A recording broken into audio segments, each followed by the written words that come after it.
Studio, Dr. Abhishek Singhvi. He's a Congress spokesperson, also former Additional Solicitor General. And joining us from Patna, Mr. Ravi Shankar Prasad, Minister of State for Coal and Mines, who's just back from the campaign trail. Thank you both very much for joining us. Dr. Singhvi, the kind of charges that we get to hear now in the last few days of this campaign in particular, surely that's not the level at which we need to fight this election campaign, or you need to fight this election campaign?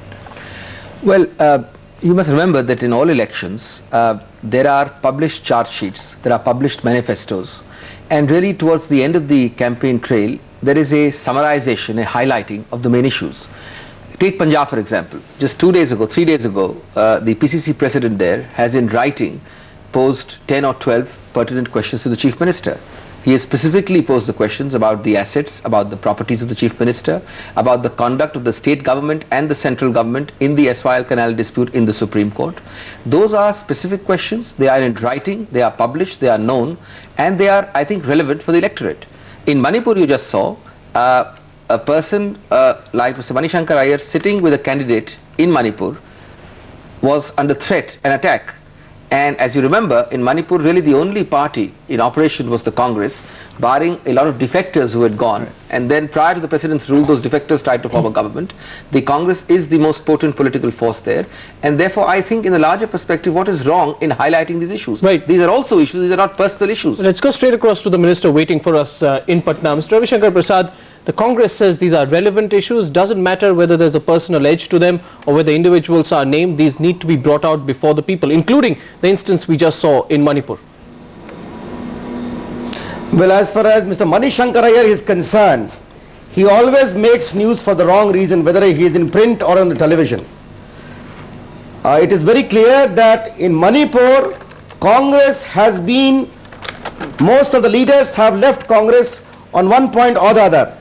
And the links of many of those leaders, like Mr. Nipa Macha, who left the Congress at some point of time, head the Chief Minister, hand in glove with a whole range of terrorist organization, and many others are well known. Therefore, Mr. Mani Shankar Iyer, to raise this issue now, it clearly shows that Congress perhaps is fighting a losing battle, and therefore all this hullabaloo. Does this show that this is essentially, so you're saying the Congress has raised these points because it's an issueless election for the Congress party?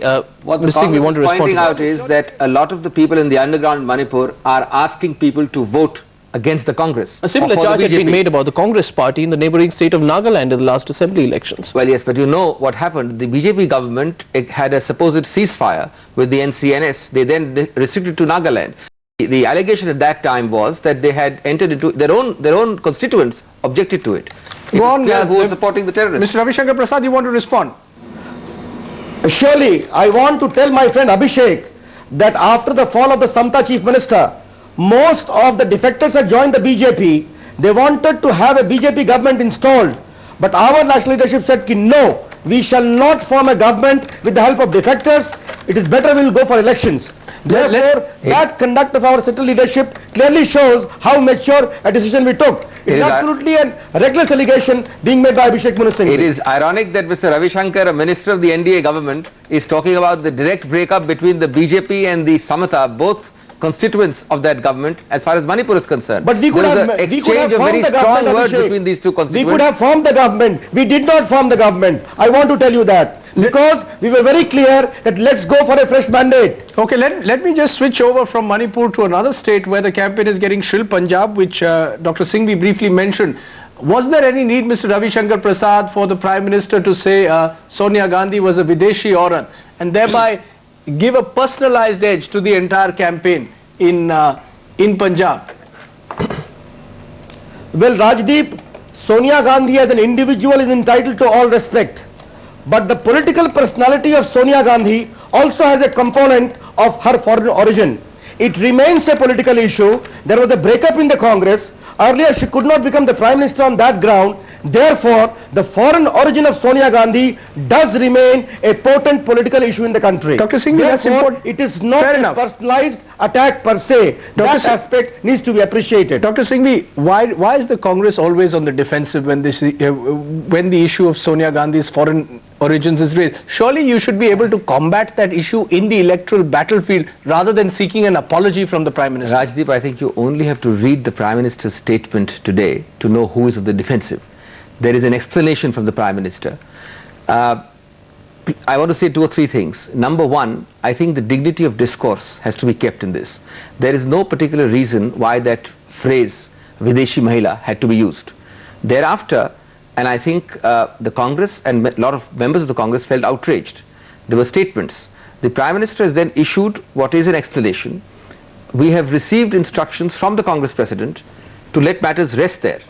I think it is us who want to concentrate, despite grave provocation, on Just want real to take issues. you on that point. Why this well thought out move by the Congress to let matters rest there? Why not take a combative line on what the Prime Minister said? Is the idea to bury the issue? I think there was grave provocation. I think the fault lies with those who raised the issue in the first place. But there is an explanation which is in fact more of an explanation and apology than Mr. Ravi Shankar Prasad. The Prime Minister himself seems to be backtracking and clarifying things, not Mr. Ravi Shankar Prasad, who seems to be repeating the original statement of the Prime Minister. And I think it is important for the Congress to focus on issues and not merely on... I think Mr. Prasad wants to make a point at that stage to what you're saying. Yes, do go ahead. Arnav, I'm only saying the Prime Minister has not made any apology at all. Let Abhishek does not have that illusion at all. He has only said, as an individual, I respect Sonia Gandhi as I do too. But the hard fact remains that the political personality of Sonia Gandhi does have the element of foreign origin, which is relevant, which is potent, which will keep on raising. Merely repeating the word foreign origin is of no relevance. Let's look at the facts. She is a lady. She is the leader of the opposition. She holds cabinet rank. She is a citizen of India. What is the relevance of this issue? What is the meaning of the phrase Videshi my Mahila? dear friend Abhishek, She is not Videshi, she is a citizen of India. Let us go very recently. She could not become the Prime Minister because that issue was very much there. Your party got split because of that issue. Ravi, even the Supreme Court has affirmed their citizenship. Well, it's not even open to you to say that now anymore. I'm sorry. And let me tell you, a whole range of the people of the country do feel that this is an issue. You can't wish it away. Just want to interrupt you there briefly, Mr. Prasad. Before we wrap up, I mean, does the fact that the Prime Minister make that observation during the campaign in Punjab indicate that this is an election that's not being fought on hard local issues as state elections usually are, that they're issueless at one level?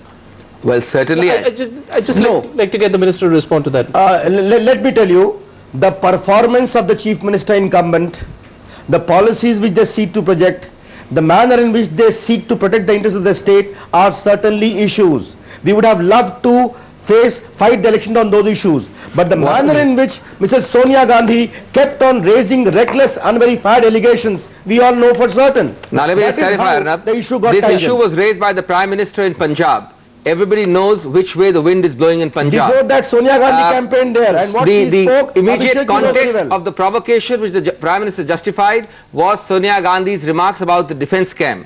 If talking about corruption in defence deals does not demoralize the defence much more in terms of the actual product they get, in that case, what is the relevance? Well, fair enough. I think both of you have made your points. The fact is that it appears that the election campaign over the next few days will see similar rhetoric, unfortunately, and hopefully some of those local issues will also be focused upon. Thank you very much, Dr. Singhvi, for joining us.